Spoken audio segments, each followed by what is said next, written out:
Muito bem, você já ouviu a respeito do livro de Apocalipse, que você tem pelo menos 7 partes distintas. Nós estamos na terceira delas. E ao olharmos para estas partes, nós temos, logo de início, o Senhor Jesus caminhando no meio da igreja, no meio dos candeeiros.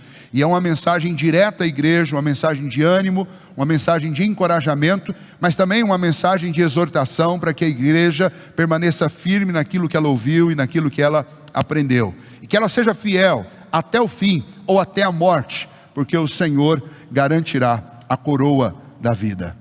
A segunda mensagem, ela aparece para nós numa cena em que João é levado diante do trono do Cordeiro. E diante do trono de Deus, ele fica estupefato de ver o nosso Deus e o seu governo sobre tudo que existe. A sua soberania e a sua majestade sobre todo o universo criado, sobre o mundo terrestre, sobre o mundo visível e material e sobre o mundo invisível, o mundo celeste. E representantes de todos os seres diante do trono de Deus o exaltam e o adoram. E então João vê na mão do Cordeiro, que é a imagem de Cristo Jesus, do Filho de Deus, um livro.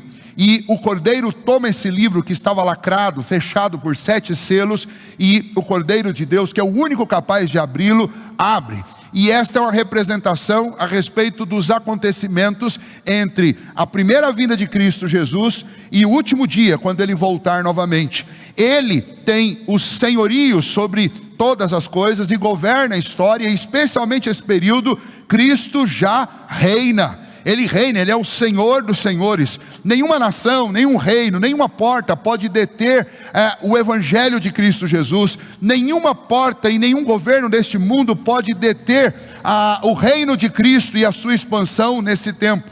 E Cristo faz acontecer a história nesse tempo, como Deus tem feito através da Trindade. Deus tem feito todas as coisas e governado a história e sustentado tudo que vive e tudo que existe. E então, à medida que o Cordeiro de Deus, Jesus Cristo, vai abrindo os selos, a história vai acontecendo, e João narra para nós acontecimentos do ponto de vista de quem está aqui, de quem está vivendo essa história, de quem está dentro dela. Essa é a segunda imagem que nós temos no livro de Apocalipse, através desses 7 selos. É como é a vida nesse período, sob a ótica de quem está aqui. Embora João tenha sido levado ao trono de Deus, a história que ele vê sendo desenvolvida com a abertura daqueles selos, é a história que ele estava vivendo aqui na terra. Era uma história em que o evangelho tinha sido trazido pelo cavaleiro branco e estava sendo anunciado pela igreja, mas ao mesmo tempo a igreja sofria perseguição, porque outros agentes neste mundo são contrários à igreja, e por causa da sua ação contrária à igreja, muita instabilidade, por causa da rebeldia deles contra Deus, muito desequilíbrio, muitas ruínas foram produzidas sobre esta terra. E isso tudo, aqueles que estavam vivendo dentro da história, como João, estavam sentindo os reflexos disso, sendo igreja ou não sendo igreja. Mas sendo igreja, sentia-se ainda mais esse reflexo, e nós sentimos até hoje, porque existe uma oposição do mundo rebelado contra Deus. E a maneira desse mundo rebelado contra Deus demonstrar a sua rebelião é se voltando com ódio contra a igreja. Essa é a segunda cena que João vê. Quando o 6º selo é aberto, acontece um interlúdio em que Deus mostra para João que, apesar de todo esse sofrimento e essa perseguição que a igreja enfrenta nesse cenário da história, ainda assim a igreja está segura, porque o Senhor tem os seus filhos selados, e o Senhor é fiel às promessas. As orações estão chegando diante do trono do Senhor, e diante do trono do Senhor, o Senhor recebe essas orações e o Senhor responde. E é nesse cenário então que se abre o 7º selo. E o 7º selo nada mais é do que a terceira imagem, que é a imagem das 7 trombetas. E as 7 trombetas descrevem o mesmo período, só que agora do ponto de vista do governo de Deus, que manda sobre essa terra disciplinas parciais, e quando eu falo parcial, estou dizendo que não é a disciplina total. Ele manda manifestações parciais da sua ira, porque ainda não é a manifestação da totalidade da ira de Deus sobre os homens, por causa dos seus pecados. E então essas trombetas desencadeiam ações de Deus que manifestam juízo sobre a criação, primeiramente colocando em desordem todas as coisas que foram criadas, desde os elementos básicos de toda essa estrutura na qual nós vivemos, as coisas celestes, nessas trombetas, especialmente no ressoar das 4 primeiras, tudo é colocado em colapso. O cosmos sente o abalo do Todo-Poderoso Deus. E quando nós vemos mudanças drásticas, climáticas, e quando nós começamos a enfrentar e a nos deparar com situações catastróficas no nosso planeta, o que nós estamos vendo nada mais é do que essa manifestação desses trovões de Deus, dessas trombetas, melhor dizendo, de Deus, que anunciam juízo, e elas se multiplicarão e aumentarão à medida em que nós nos aproximamos do grande e terrível dia do Senhor. Quando quando João termina de descrever essas trombetas, ele começa a anunciar as 3 últimas trombetas, que são também chamadas de ais. Por quê? Porque são manifestações da ira de Deus contra diretamente os homens, e aí a vida dos homens é tocada, é ceifada por causa dessa dura disciplina de Deus sobre estes homens. E aí nós vimos a 5ª trombeta e vimos também a 6ª trombeta, onde nós vemos manifestações levantes que Deus autoriza, inclusive vindo dos antros da terra, simbolicamente, falando a respeito de figuras demoníacas que espalham infelicidade, tristeza, insatisfação, doença e morte entre os homens. Além das guerras e tudo aquilo mais que você já ouviu, que nós já falamos bastante sobre isso. Mas de tal maneira, essa inquietação ao coração dos homens, ela é tão grande, que mesmo o homem, naquelas imaginações, naqueles sonhos nossos, do que seria uma vida confortável e tranquila, ainda que o homem atinja todos os seus objetivos, nesta vida, ele não consegue ter paz. Seja vivendo dentro de uma choupana, ou seja vivendo dentro de um palácio, sem Deus, ele não consegue ter paz. E quando ele pensa que as coisas estão totalmente organizadas e adequadas na vida, surgem surpresas que tomam de assalto a sua suposta paz e tranquilidade, porque Deus não os deixará em paz por causa da sua rebeldia e por causa da sua oposição a Deus. É nesse cenário então que surge este capítulo 10, que até o seu próximo capítulo, capítulo 11, verso 14, nós estamos de novo no interlúdio. Assim como aconteceu do 6º selo para o 7º selo, houve um interlúdio para Deus dizer para a igreja: não temam essas coisas, porque vocês estão seguros, eu estou guardando vocês. João, não se atemorize, porque no meio de toda essa história, que é uma história de oposição, uma história de guerra dos homens contra Deus, atacando a igreja, eu estou guardando a igreja, eu estou sustentando. Isso aconteceu lá no capítulo 7. Agora aqui no capítulo 10, até metade do capítulo 11, novamente João tem um interlúdio. Deus mostra para ele uma visão intermediária entre a 6ª trombeta e a 7ª trombeta. E essa visão, diferente da outra que trazia, no capítulo 7, uma mensagem de consolo, conforto e segurança para a igreja, este aqui traz uma mensagem ressaltando para a igreja, encorajando a igreja e nomeando a igreja, comissionando a igreja para cumprir uma tarefa nesse período. Então veja bem, a ideia é o seguinte: não é só sentir segurança em Deus, não é só ter a paz de que você está selado, salvo pelo Senhor, e mesmo que a história seja terrível ao nosso redor, nós podemos sentir segurança em Deus. Deus tem algo mais para nós.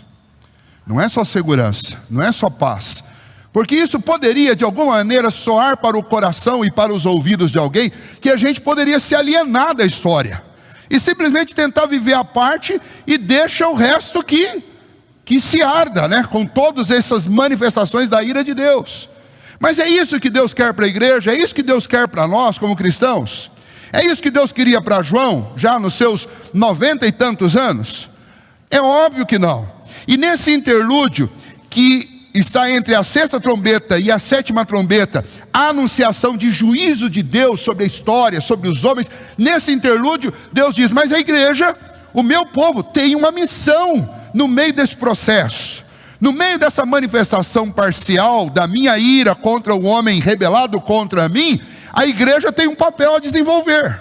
E nós podemos lembrar, a título ainda de introduzir isso, nós podemos lembrar que estes juízos de Deus, quando eu digo que eles são parciais e quando eles são apresentados como em todas aquelas trombetas que nós vimos até aqui, significa que é ira misturado com misericórdia, porque Deus poderia simplesmente pôr um fim em tudo isso daqui e acabar com todos os pecados, e acabar com toda a blasfêmia, e acabar com toda a oposição dos homens contra Ele podia pôr um fim nisso. E por que Ele não faz?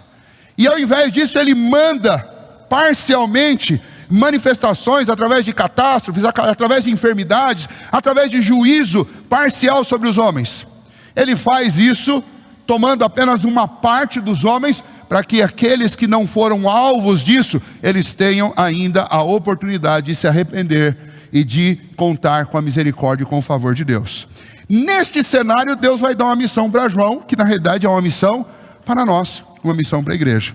E essa missão nos é dada através desta visão aqui do capítulo 10. Então, esse texto para nós é uma mensagem de comissionamento de Deus para a igreja em meio ao soar das trombetas. Uma mensagem de comissionamento de Deus para a igreja em meio ao ressoar das trombetas. Como que isso aparece para nós? Bom, inicialmente nós temos aqui um anjo forte que aparece nesse texto, e a referência é feita a ele porque ele é o personagem aqui importante nesse capítulo 10. Do verso 1 até o verso 7, nós temos uma descrição desse anjo forte.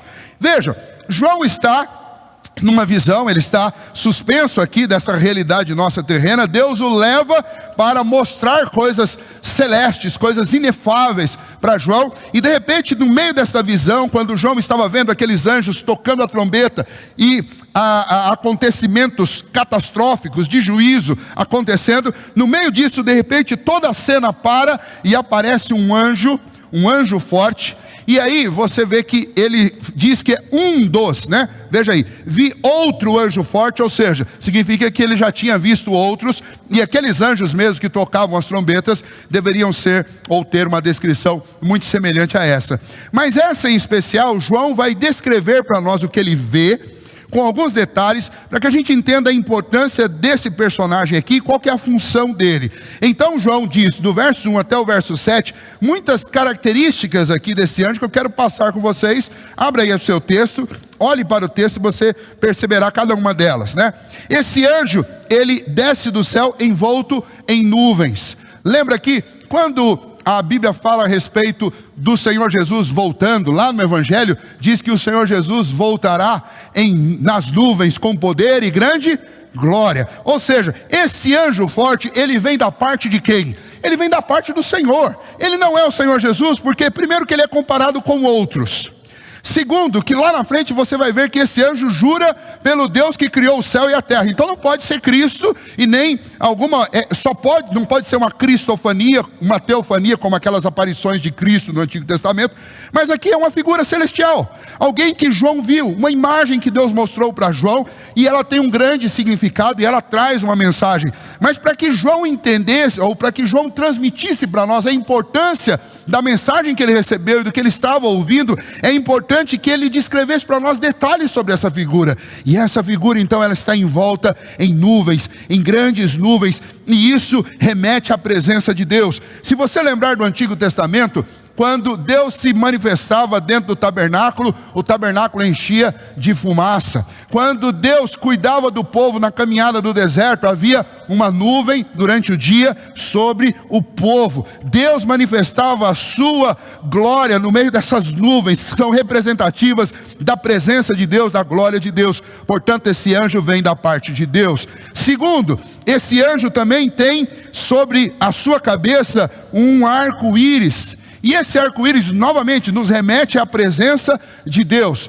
Lembra na cena lá do capítulo 1, quando descreve a pessoa de Cristo, do Cordeiro de Deus, fala a respeito desse arco-íris sobre a sua cabeça, que é um símbolo da aliança de Deus com os homens. Lembra quando surgiu o arco-íris? Lá no começo, lá em Gênesis, quando houve o dilúvio e depois que Noé sai da arca, Deus estabelece com ele uma nova aliança e coloca este arco no céu, simbolizando a aliança de Deus com o homem, que Deus não voltaria a destruir a terra com água. E agora este arco-íris é símbolo disso, é símbolo do Deus da aliança, é símbolo do Senhor que tem todos os astros, que sustenta todas as estrelas, que é dono de todo este universo. Então esse anjo, ele vem da presença de Deus, porque ele traz marcas da presença de Deus. Ele vem nessas nuvens, ele tem esse arco-íris sobre a sua cabeça. Olha ainda, vamos continuar, ainda no verso 1. Esse anjo tem um rosto como o sol. Não é o sol, não tem uma luz própria, como se ele fosse o próprio sol, mas ele tem uma luz, um aspecto, o rosto brilha como o sol. Lembra um fato do Antigo Testamento muito curioso, quando Moisés desce do Monte Sinai, quando ele sai da presença de Deus para trazer as tábuas da lei para o povo, os preceitos de Deus para o povo. Como estava o rosto de Moisés? O relato é que o rosto de Moisés brilhava, porque é assim que fica o aspecto daqueles que estavam na presença de Deus. Quando eles saem da presença de Deus, eles saem com este brilho do sol, o verdadeiro sol, o sol da justiça, que é o Senhor. Ainda no verso 1, um quarto aspecto, esse anjo tem pernas como colunas de fogo. Essa descrição não é a descrição de Cristo, porque lá no capítulo 1 diz que Cristo tem pernas como pernas de bronze polido, e aqui diz que ele tem pernas como colunas de fogo, e esse aspecto novamente é o aspecto de alguém que está na presença de Deus e é purificado pela santidade de Deus. Traz essa santificação consigo, representada aqui no fogo. Um quinto aspecto, agora no verso de número 2 do capítulo 10, esse anjo tem na mão um livrinho. O anjo não está sem nada nas mãos, mas ele traz um livrinho aí em sua mão, e nós vamos falar dele lá no final. Mas esta é uma representação de uma mensagem. Existe uma mensagem que esse anjo traz, uma mensagem de Deus. Essa mensagem será entregue ao profeta, essa mensagem será recebida por ele vai se alimentar dessa mensagem. Essa mensagem tem que ir para o coração dele, essa mensagem precisa estar em seus lábios. Em sexto lugar, ainda no verso 2, diz que esse anjo tem um pé. Esqueçam aí o pé direito, o pé esquerdo, isso não tem a menor importância, mas diz que ele tem um pé sobre o mar e outro pé sobre a terra, dando a ideia de grandeza, mas também simbolizando o governo de Deus sobre todo o mundo onde nós vivemos. Ele é o Senhor da terra, e ele é o Senhor do mar, e ele é o Senhor do céu. Nuvem, terra e mar. Ele é o Senhor soberano sobre todas as coisas. Ele é o Senhor soberano sobre a história. E esse anjo traz uma mensagem de quem? Ele traz uma mensagem de Deus, porque todos os aspectos que ele tem em si, e ele não é Deus, e ele não é o Cristo, mas todos os atributos que compõem a imagem dele, remetem a Deus. É um mensageiro de Deus que trouxe um recado para João. E aí veja, ainda agora no verso 3, temos mais uma descrição. Ele tem uma voz como a voz de leão. E novamente nós somos remetidos ao Antigo Testamento, porque várias vezes no Antigo Testamento a voz do Senhor é descrita como a voz de um leão. Ele fala como um leão, ele ruge como um leão. Ainda no verso 3, passando para o verso 4, diz que esse anjo, ao falar, no momento em que ele fala, se ouve 7 trovões. E aqui tem uma mensagem muito especial e muito importante para nós. Por quê? Porque não é que trovões foram ouvidos enquanto ele falava, mas a ideia é que quando ele fala, a sua voz é como um trovão. E aqui nesse caso não apenas um, mas 7 trovões. E é interessante que não é só um barulho. Por quê? Porque João quer tomar nota imediatamente. Ele disse algo e foi tão poderoso, tão estrondoroso, que João sentiu e descreve aquilo como 7 trovões. E ele imediatamente já quer pegar seu caderno de anotação para anotar o que ele estava vendo, para poder continuar escrevendo o que nós temos aqui, que é o livro de Apocalipse. Só que nesse caso acontece uma intervenção. Porque a intervenção de Deus nesse momento da visão é: isso você não vai escrever. E aí eu quero citar 2 aspectos importantes para você. Nós começamos o culto lendo o Salmo de número 39. E o Salmo de número 39, você já leu muitas vezes, e nós repetimos esse Salmo muitas vezes nos cultos, e este Salmo fala muito de trovão, né? Troveja o Deus da glória, né? E cada uma dessas citações que nós encontramos no Salmo 29, compõe uma característica, um atributo de Deus. A voz do Senhor é poderosa, a voz do Senhor faz dar cria às corças, e aí ele vai descrevendo, e ele vai citar 7 vezes trovão, como sendo uma descrição da voz de Deus. 7 vezes isso aparece lá. Possivelmente, quando João diz que quando o anjo falou, ele ouviu 7 trovões, a ideia aí é que ele trouxe uma mensagem completa, uma mensagem importante. Não necessariamente que fosse 7 frases ou 7 palavras, mas assim como lá no Salmo, o salmista de forma organizada, harmoniosa e poética, ele compôs a obra de Deus citando 7 manifestações do poder de Deus e chamando de trovão. Aqui, João, ele descreve que ele ouviu uma mensagem poderosa, que soou como 7 trovões em seus ouvidos. Abrindo mais um parênteses aqui, eu não sei quantos ouviram nessa noite, mas hoje é um dia propício para falar de trovão, porque nós tivemos um trovão por volta de 00:40, eu acho, mais ou menos, 00:40, 1h da manhã.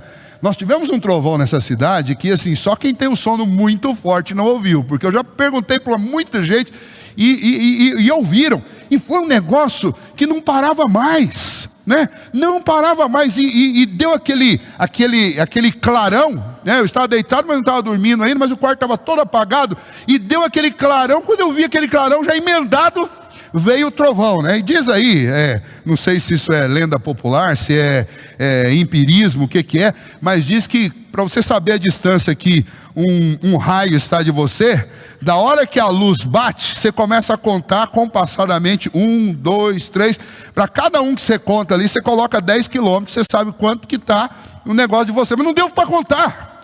Quando bateu o clarão, já veio o trovão em cima. Eu falei, está do lado de casa nesse negócio. Abri a janela para dar uma olhada, para ver se a igreja continuava aqui, né? Se a minha varanda estava ali ainda, eu falei, bom, a igreja está aqui, então está tudo certo, né? Mas é algo assustador, né? No meio da noite, no escuro da noite, um trovão. E aí é interessante que o que João viu foi tão impactante, tão poderoso, que ele descreve não como um grande trovão, mas ele descreve como 7 trovões. E imediatamente ele quer tomar nota, mas a voz que falava com ele diz, não, essa mensagem você não vai anotar. E aí nós podemos lembrar do que a Bíblia nos ensina. Deuteronômio 29:29 diz que as coisas reveladas pertencem a nós e aos nossos filhos, e as coisas encobertas pertencem a Deus. João viu e ouviu coisas que ele não pôde escrever. Esse é um primeiro parênteses que a gente vai fazer dentro do livro de Apocalipse para mostrar, para dizer, tem coisas que a gente não vai saber. E essa é uma delas. O que João ouviu aquele anjo anunciando da parte de Deus, nós não vamos saber. Não aqui, nesse tempo. Quem sabe, no último dia, nós saberemos. João nos dá uma pista aqui de que nós vamos conhecer esses mistérios de Deus, né?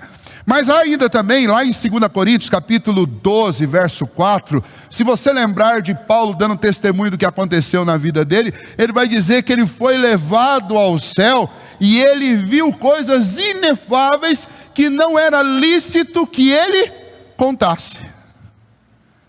Paulo, né? Não sei se eu falei João, desculpa. O apóstolo Paulo, ele foi levado entre a sua conversão e o início do seu ministério. Deus lhe fez grandes revelações. Ele aprendeu o evangelho do próprio Cristo. E Cristo mostrou para ele coisas que Paulo não pôde contar para nós. E não só não pôde, como quando ele está descrevendo um problema que ele tinha, um espinho na carne, que nós não sabemos o que é, mas era algo que lhe causava sofrimento, vergonha e dor. Ele diz, conheço um homem que na carne ou fora da carne eu não sei, mas foi levado ao terceiro céu e viu coisas inefáveis, as quais não lhe foram autorizados que ele contasse. E para que não se ensoberbecesse por causa da profundidade, da grandeza, da revelação que ele recebeu, Deus lhe colocou um espinho na carne para o esbofetear dia e noite, mensageiro de Satanás, para que ele ficasse humilde. Ele estava falando de si mesmo. E aí ele passa para a primeira pessoa e diz, por causa disso orei ao Senhor com instância 3 vezes. Ao que o Senhor me respondeu, a minha graça te basta, porque o poder se aperfeiçoa na fraqueza. Tem coisas que nós não temos como saber, e Deus não nos deu o privilégio de saber. E a mensagem destes 7 trovões mencionados aqui, nós não temos como saber o que é. Isso Deus guardou para ele e permitiu pela graça que João soubesse, mas João não podia nos contar. Esse é um 8º aspecto que nós observamos aqui sobre esse contato com o anjo. Em nono lugar, nós vemos aí no verso 5, aliás, no verso 2 e no 5, esse anjo posiciona-se como um conquistador universal. Essa ideia de um pé sobre o mar e outro pé sobre a terra, vir com nuvens, com arco-íris, a ideia de que é alguém que tem autoridade sobre todo o universo. E essa autoridade veio de quem? Veio de nada mais, nada menos do que do próprio Deus, do trono do Todo-Poderoso Deus. Então essa é a primeira parte, é o que nós vimos, essa visão do anjo. Agora, vamos lá, segunda parte, o que esse anjo declarou? Qual a mensagem do anjo para João e que deve ser para nós também? Vamos observar versos 5 e 6. Então o anjo que vi em pé sobre o mar e sobre a terra, levantou a mão direita para o céu, num ato de juramento, um ato solene, e jurou por aquele que vive pelos séculos dos séculos, a referência óbvia é a Cristo, o mesmo que criou o céu e a terra, o mar e tudo quanto neles existe. E aí vem a declaração: já não haverá demora. O anjo diz: João, resta pouco tempo, não vai demorar mais. E nós temos dificuldade quando a gente fala de tempo relacionado à Bíblia, porque muito tempo se passa. Entre João receber essa mensagem e nós hoje, são pelo menos 2080 anos. 2080 anos. Mas, do ponto de vista de Deus, para quem um dia é como 1000 anos, e 1000 anos como um dia, Deus mandou o anjo dizer: avisa lá para João que está acabando já. É só mais um pouquinho. Agora pense você que está preso numa ilha e sabe que a igreja que você plantou está sendo perseguida, está sendo massacrada, e esta igreja recebeu uma mensagem lá no capítulo 7, fiquem em paz, porque eu guardo vocês, vocês estão seguros, nada pode tirar vocês das minhas mãos. Trouxe segurança e paz para a igreja. E agora Jesus fala através desse anjo com João: João, falta pouco tempo. É ou não é encorajador receber uma mensagem dessa? Está acabando, é só mais um pouquinho, aguenta aí, falta pouco tempo. O tempo, e aí essa expressão ela pode ter 2 significados. Não apenas esse de que o relógio está chegando, o cronômetro está terminando a sua contagem, mas também tem um sentido mais amplo, que é a ideia de que o próprio tempo está chegando ao fim. Porque uma tradução possível dessa expressão é que o tempo está acabando. E aí a ideia, como tudo aqui nesse texto é cósmico, é universal, é grandioso, a ideia de que ele não está simplesmente falando de os próximos dias ou os próximos anos, mas ele está falando da própria essência da existência do tempo. Ele está dizendo: olha, esse período que foi contado com dias, com horas, com anos, com meses, isso está acabando, porque a essência do céu é a eternidade. É a ausência da contação de tempo. E então esta mensagem, além de tudo, ela é encorajadora, porque ela está dizendo isso: olha, essa prisão chamada tempo, ela está chegando no fim, ela está acabando. João, aguenta um pouquinho. E essa é o primeiro aspecto dessa mensagem desse anjo para João. João, o tempo está se cumprindo, as coisas estão chegando no fim. E olha, por quem que ele jurou para dizer essas coisas? Ele levantou as mãos e jurou pelo Criador do universo, que fez todas as coisas. E ele disse, eu quero ler novamente, ele disse para João e para todos nós: o tempo, já não haverá demora, o tempo está acabando.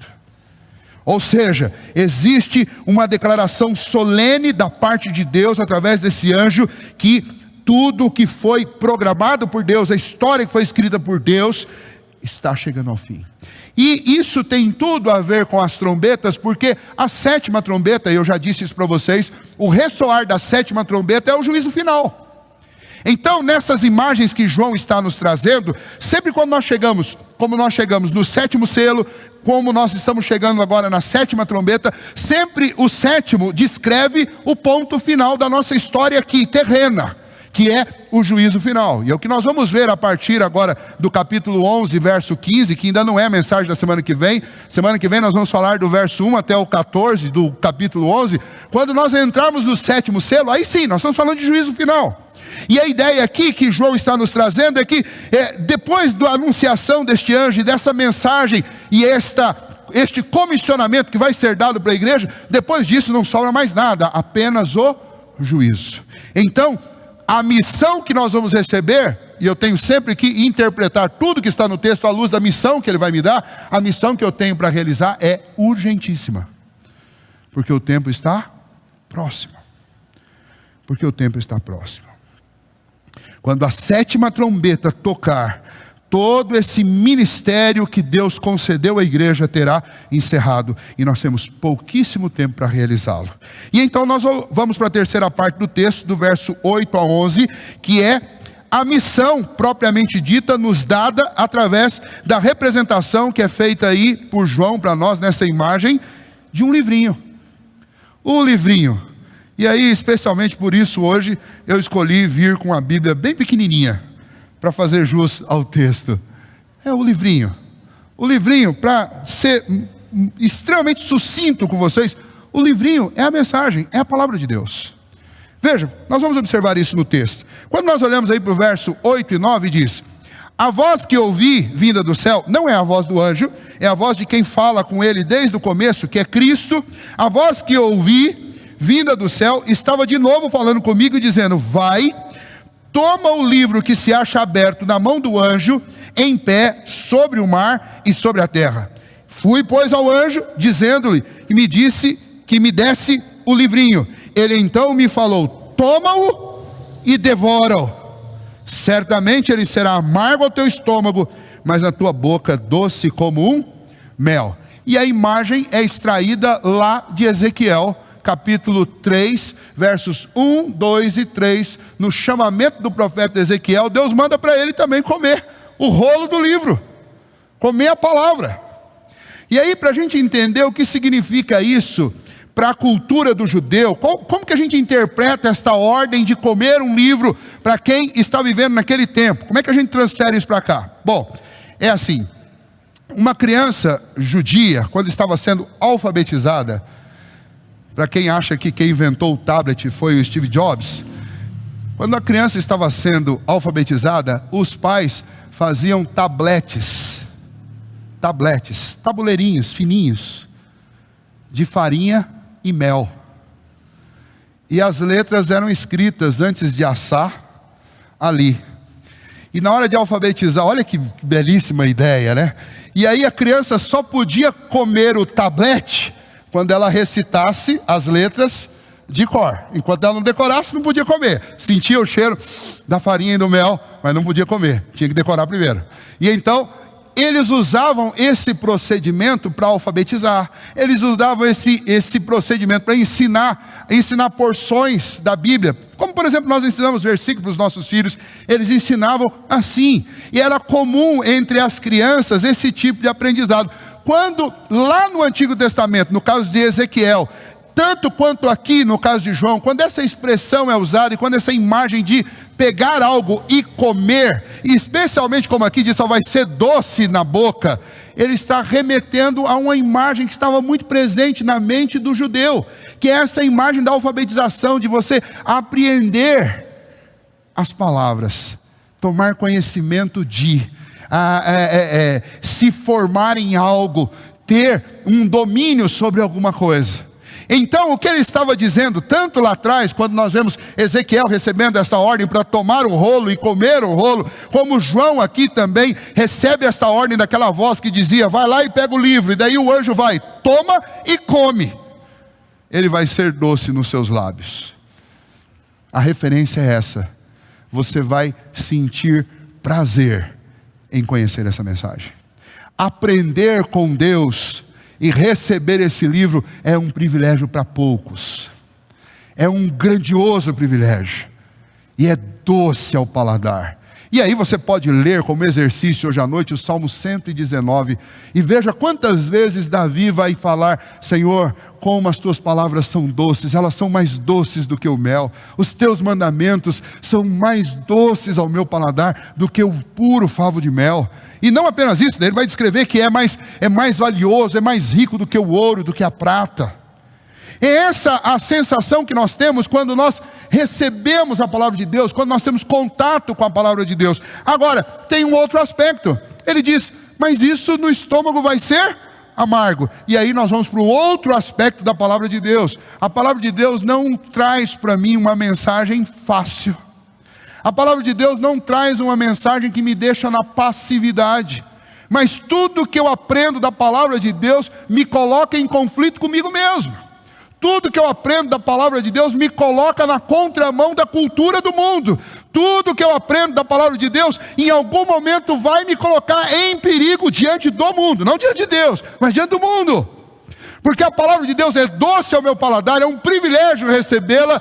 Mas quando ela entra em contato com as entranhas da nossa alma, ela vai gerar um grande conflito dentro de nós.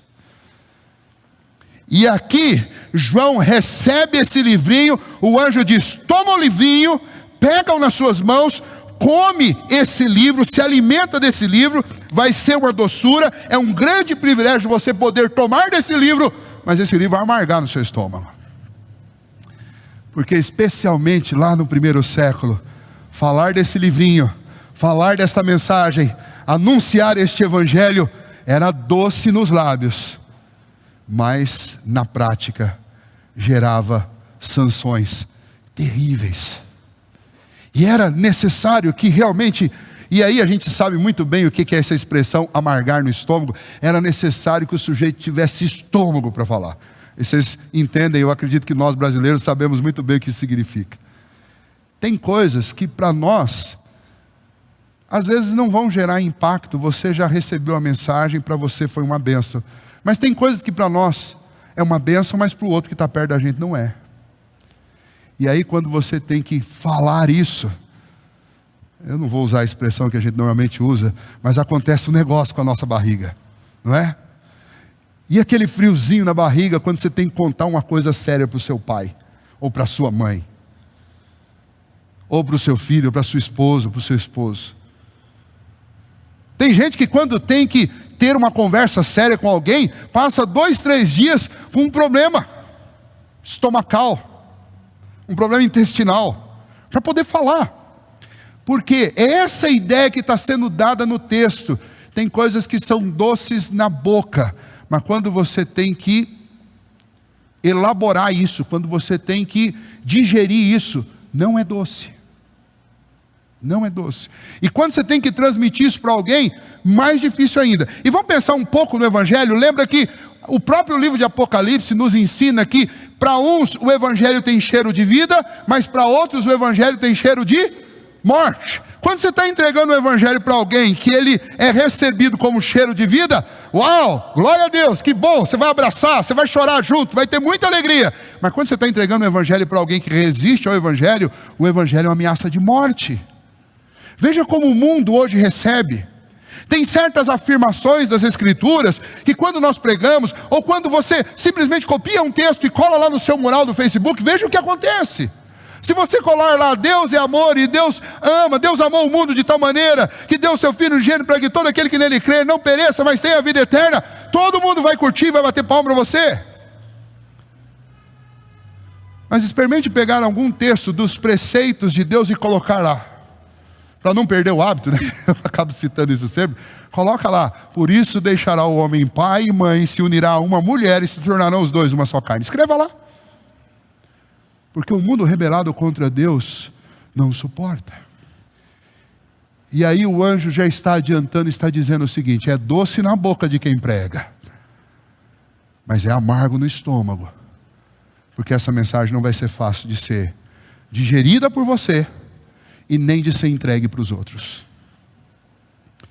Porque ela é uma mensagem salvadora, mas ela também é uma mensagem perigosa. Mas vejam só, como que essa história termina? O livrinho é doce ao paladar, amargo ao estômago, e João, você tem que comer. E aí veja, verso 10, tomei o livrinho da mão do anjo e o devorei. Olha João obediente. E na minha boca era doce como mel, quando porém comi, o meu estômago ficou amargo. E então me disseram, e aí você tem a somatória daquela voz que falava com João, junto com a voz do próprio anjo, os dois, eles me disseram, é necessário que ainda profetize, ou seja, é necessário, João, que você proclame.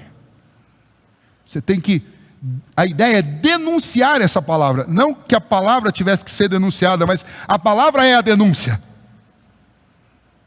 É essa a ideia. Não é a ideia de anunciar coisas futuras meramente, mas é a ideia de você fazer com que as pessoas enxerguem o seu pecado através dessa mensagem. As pessoas enxerguem sua rebeldia por causa dessa mensagem. As pessoas, o mundo, enxerguem a sua condição precária através dessa mensagem. E o mundo conheça a doçura da graça de Deus através dessa mensagem. É difícil, mas essa é a missão. E então eles disseram, é necessário que ainda profetizes a respeito de muitos povos, nações, línguas e reis. João, tem muita gente que tem que ouvir. Essa missão sua tem a ver com muitos povos, com muitas nações, com muitos reis da terra. Bom, eu acredito que isso fica bem claro para nós. Capítulo 7, Deus diz para João, pacifica a igreja, pacifica o seu coração, João, porque vocês estão seguros. Vocês não estão livres de passar por dificuldade, mas vocês estão seguros.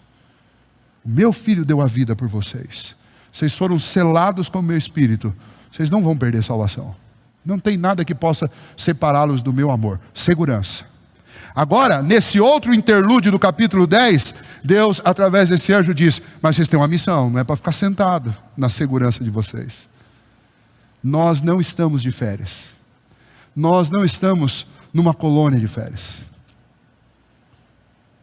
Nós temos uma missão. E João diz para nós essa missão que ele recebeu. A missão é, come a palavra.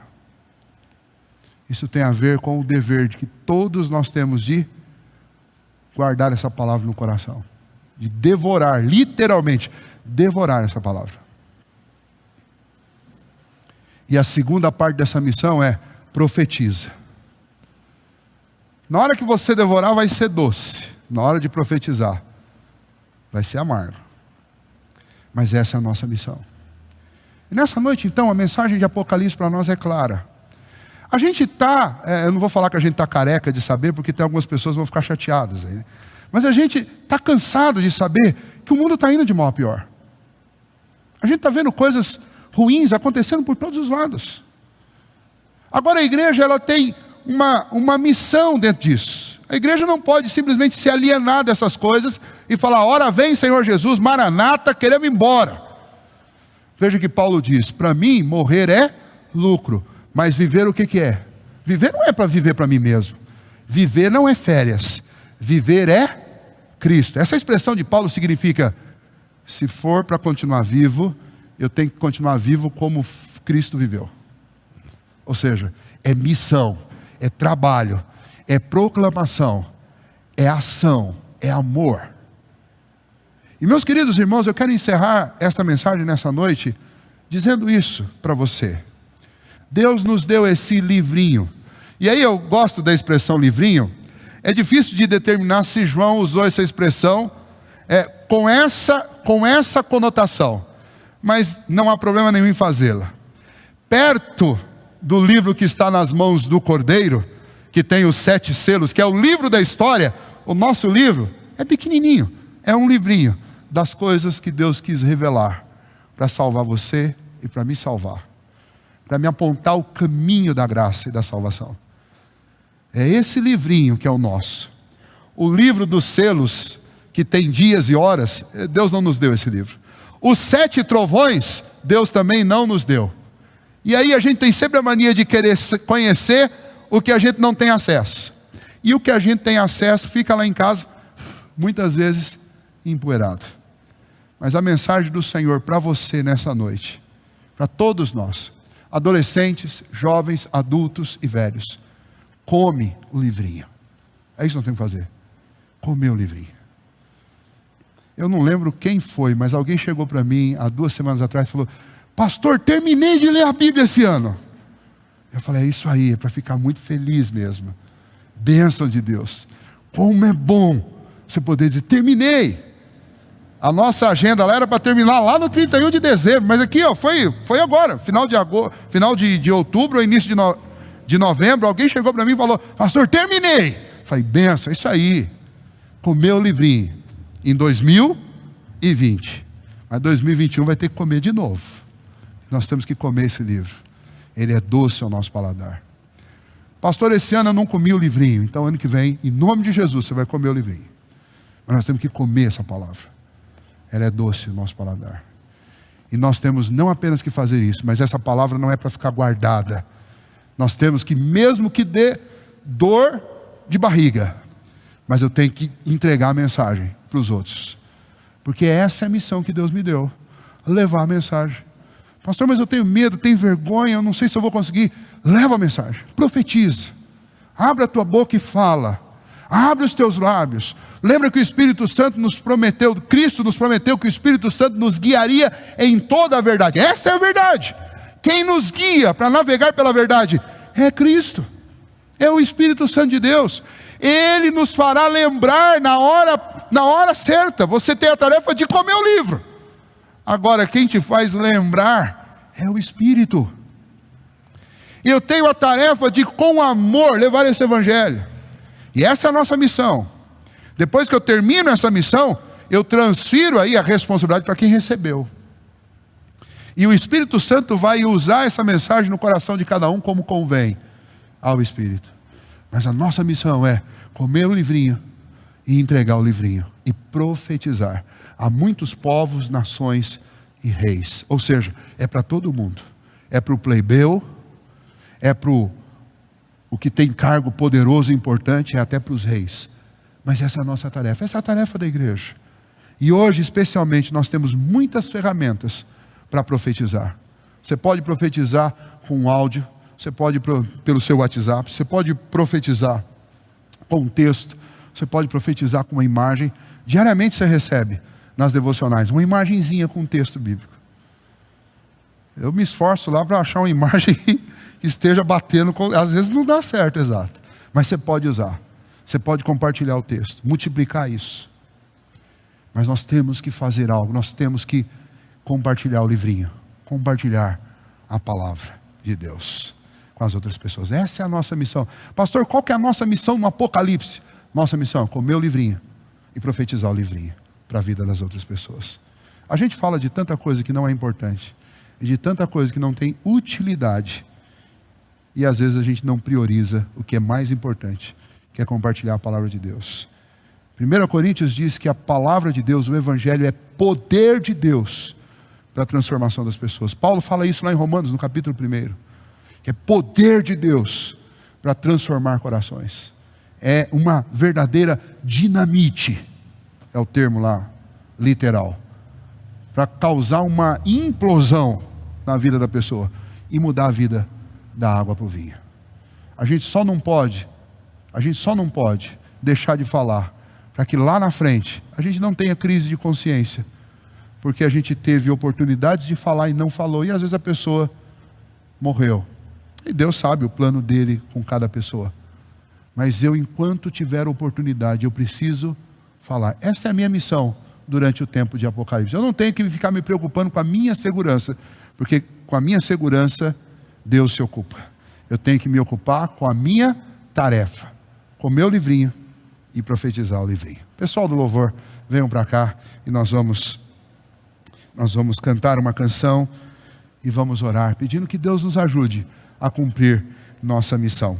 Tem uma pessoa que tem sido um parceiro de ministério, eu posso dizer assim, e muito importante para a vida de outros, pessoas que eu nem conheço, que é um amigo lá de Sorocaba, e ele começou a assistir as mensagens pelo YouTube há alguns anos atrás, não só as mensagens da nossa igreja, mas de outras igrejas, e ele teve a seguinte ideia: Ele queria montar um canal no YouTube que tivesse pregações da Bíblia inteira. E ele começou a colecionar pastores que pregavam expositivamente, que é o que nós estamos fazendo sequencialmente, e juntar tudo num canal. Ele, se eu não me engano, parece que faltam lá 13 ou 14 livros da Bíblia, para ele ter a Bíblia inteira pregada nesse canal do YouTube, que tem milhares de pessoas inscritas e que acessam. E foi uma maneira que ele achou, ele falou: pastor, eu não sou pregador, não sou nada, não sou pastor, mas eu queria contribuir para que as pessoas conhecessem, e eu reuni tudo lá. Porque às vezes a pessoa vai na igreja e para conhecer, chega lá, está pregando uma mensagem, depois ela fica um mês sem ir, e ainda não é crente, vai na igreja, chega e vai que chega lá, está pregando o mesmo texto, e às vezes a pessoa não consegue ter compreensão do todo. Essa foi a ideia. Depois disso, ele descobriu que as pessoas não tinham condição de ficar assistindo um vídeo no meio do expediente, no meio do trabalho ou dirigindo. Aí ele começou a fazer o quê? Tirar só os áudios e começou a criar um banco de áudios, onde a pessoa tivesse a pregação inteira só em áudio para ouvir. Eu tenho o privilégio de ter muitas lá. E ele compartilha isso pelo WhatsApp, porque não sobrecarrega o celular, é curtinho, pequenininho. Ou seja, ele entendeu a mensagem. Com todas as dificuldades que todos nós temos aqui, cada um de nós pode fazer alguma coisa. Ele entendeu que era a função dele distribuir a mensagem para os outros. Cada um de nós pode achar um jeito criativo de profetizar, mas nós precisamos comer o livrinho, ler a palavra de Deus e profetizar a palavra de Deus, com as múltiplas ferramentas e plataformas que nós temos hoje. Vamos ficar em pé e nós vamos cantar ao Senhor e depois orarmos para que Ele nos ajude a cumprir nossa missão. Suplicamos, ó Pai, nesta noite, a ação poderosa do Teu Espírito dentro de cada um de nós, plantando em nós, ó Pai, um desejo profundo de alimentar o nosso coração com a Tua palavra todos os dias, a cada momento, ó Deus, que nós possamos ser, ó Pai, como a Tua palavra ensina, que o justo medita na lei do Senhor de dia e de noite, tem o seu prazer na lei do Senhor. Ó Deus, que assim seja a nossa vida, mas não apenas isso, ó Deus, mas que cumprindo, ó Pai, a ordem de Cristo Jesus, e o comissionamento que recebemos direto dEle, e também que é renovado sobre a vida de João e sobre a igreja em Apocalipse 10, de que nós devemos ir, fazer discípulos de Cristo Jesus, anunciar o Evangelho da salvação para todos os homens. Ó Deus, que este desejo, que este compromisso, que esta missão seja, ó Deus, a missão de cada um de nós, o desejo e o compromisso sincero de cada um de nós que somos Teu povo, ó Deus, e não apenas, ó Pai, desta igreja, e não apenas das famílias que estão assistindo essa mensagem, mas que de todo o povo do Senhor, espalhado sobre essa terra, o Senhor produz em nosso coração um desejo grande, ardente, profundo, ó Deus, de compartilhar a Tua palavra. Ó Senhor, nós temos à nossa disposição tantas ferramentas, tantas, ó Deus, que foram, ó Deus, em última instância criadas pelo Senhor, para que o Evangelho pudesse alcançar as pessoas. Ó Deus, não permita que nós percamos o tempo, ó Deus, que sejamos relapsos, ó Pai, nesta missão de profetizar as palavras deste livro de salvação, as palavras deste Evangelho de poder com as outras pessoas, Senhor. Então clamamos a Ti, ó Pai, que o Teu Espírito nos incomode, que o Teu Espírito nos capacite, que o Teu Espírito nos ilumine, que o Teu Espírito nos dirija, ó Deus, por essa que é a vontade do Senhor, que nós comamos essa palavra, que nos deleitemos, ó Deus, nas promessas do Senhor, que, ó Deus, aprendamos e nos submetamos às exortações do Senhor, que caminhemos pela lei do Senhor que é perfeita, que traz, ó Deus, segurança para o coração e para a alma, que, ó Deus, nós nos deleitemos, ó Pai, na manifestação do amor e da graça do Senhor, através do Evangelho e das cartas, ó Deus, que nos explicam, ó Pai, esta grandiosa salvação pela graça, este ministério da reconciliação em Cristo Jesus. Ó Deus, nos ajude, ó Pai, para que o nosso ser, o nosso coração e a nossa mente transbordem da palavra do Senhor. Que o Senhor faça, ó Deus, com que os adolescentes, as crianças, os jovens, os adultos e os velhos tenham, ó Deus, o seu coração, cada um de nós, transbordante da Tua palavra. que no nosso vocabulário, nas nossas conversas, nas nossas manifestações, a palavra do Senhor flua, Deus, através de cada um de nós. E, ó Deus, independente da maneira como o mundo vai reagir à tua palavra, que o Senhor nos dê, ó Deus, intrepidez, que o Senhor nos dê coragem, que o Senhor nos dê ânimo, que o Senhor nos dê, ó Pai, ao nosso coração discernimento, senso de oportunidade para falar do Evangelho do Senhor a tempo e a fora de tempo, e em todas as circunstâncias, ó Deus, que nós possamos aproveitar isso e anunciar esta mensagem, que é uma mensagem urgente. Ó Deus, nós almejamos ver o teu Filho descendo sobre as nuvens com poder e grande glória, mas antes que isso aconteça, a tua palavra diz que é necessário que todos os que são do Senhor ouçam o Evangelho. Então, ó Deus, anima a igreja, ó Deus, nos estimula, nos encoraja, para que a gente possa, ó Deus, ser mais diligente e ser mais dedicado nessa proclamação do Evangelho, para que nós possamos ver logo, ó Deus, este dia se cumprindo na história do universo, ó Deus, o dia em que o teu Filho há de vir com poder e grande glória, descendo sobre as nuvens, e será visto, ó Deus, como num abrir e piscar de olhos, ó Deus, passando do Oriente ao Ocidente, ó Deus, à vista de todos os homens, desenrolando o universo como um pergaminho e mostrando a sua glória e o seu poder. Ó Deus, como almejamos esse dia, ó Pai. Portanto, ó Deus, anima-nos para que a gente cumpra a nossa missão enquanto temos tempo, que ao invés de a gente olhar e criticar e falar das mazelas do mundo, que a tua palavra já nos alertou sobre isso, que nós olhemos, ó Deus, para as pessoas que nesse mundo precisam, ó Deus, de esperança, precisam de salvação, sobre as quais o Senhor ainda tem tido misericórdia e derramado misericórdia, porque tem lhes dado a oportunidade de amanhecer todos os dias, acordar com vida e com saúde, e embora em meio a muitas angústias, ó Deus, mas ainda estão vivos, e isso é resultado da misericórdia do Senhor. Faça-nos como igreja enxergar assim, ó Deus, e compartilhar do Evangelho de Jesus com todas as pessoas, que o Senhor nos dê a oportunidade de falar. Essa é a oração que fazemos nessa noite, pedindo também que o Senhor nos abençoe nesta semana, e que o Senhor dirija os nossos passos a cada momento. É assim, ó Deus, que oramos nessa noite, em nome de Jesus, amém. Que a graça do nosso Senhor e Salvador Jesus Cristo, que o amor de Deus o nosso Pai, a comunhão, o consolo e a direção do Espírito do Senhor, seja sobre cada um de vós, hoje e para todo sempre, amém.